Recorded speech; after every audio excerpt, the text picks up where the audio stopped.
Hi, I'm Al Sutherland with your Mesonet Weather Report. We've had a lot of cloudy, foggy days this winter across Oklahoma.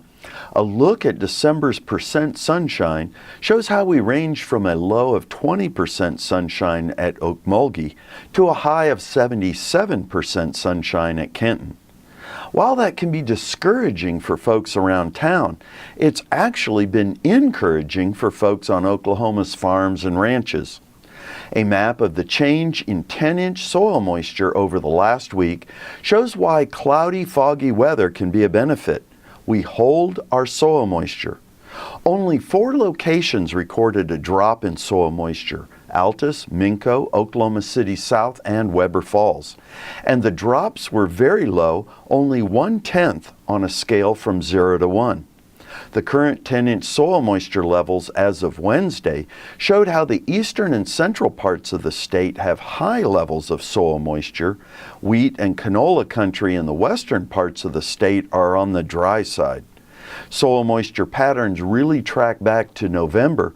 We see a similar pattern of moisture on a 60-day rainfall map from November 15th to January 14th. Here's Gary with a closer look at our winter precipitation. Thanks, Al, and good morning, everybody.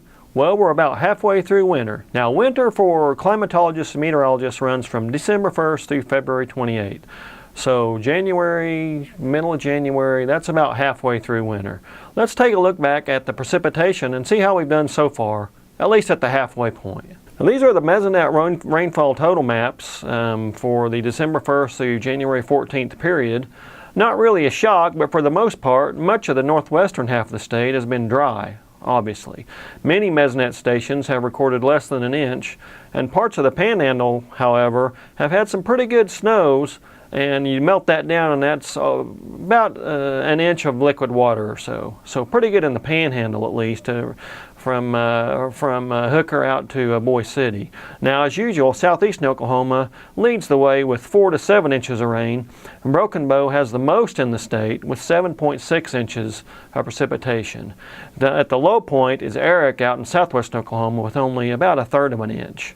How's that stack up to normal for that December 1st to January 14th period? Well, the Panhandle and southeastern Oklahoma are obviously above normal for the winter thus far, but the rest of the state lies from less than 20% of normal to around 60% of normal, and it varies from the southwest and out in the northwest. But in general, most of the state has been dry so far halfway through winter. Let's take a little bit longer look. Let's look at next week, the long-range outlooks from the Climate Prediction Center. And remember, these are probabilities, not amounts. They do show increased odds of above normal precipitation for the January 19th through 23rd period, and also increased odds of above normal temperatures. I think we'll take both of those, but keep in mind that above normal precipitation during the lowest or the driest part of the year, which we're in right now, does not necessarily mean gully washers, okay? So not necessarily drought busters coming up next week. So we have some possibly wet and warm weather coming up. Now remember, if that warm weather continues and we don't get a lot of precipitation, we're going to have to start looking at that drought again across the state that's still in place, especially across the western half of the state. See if it starts to advance once again. That's it for this week. We'll see you next week on the Mesonet Weather Report.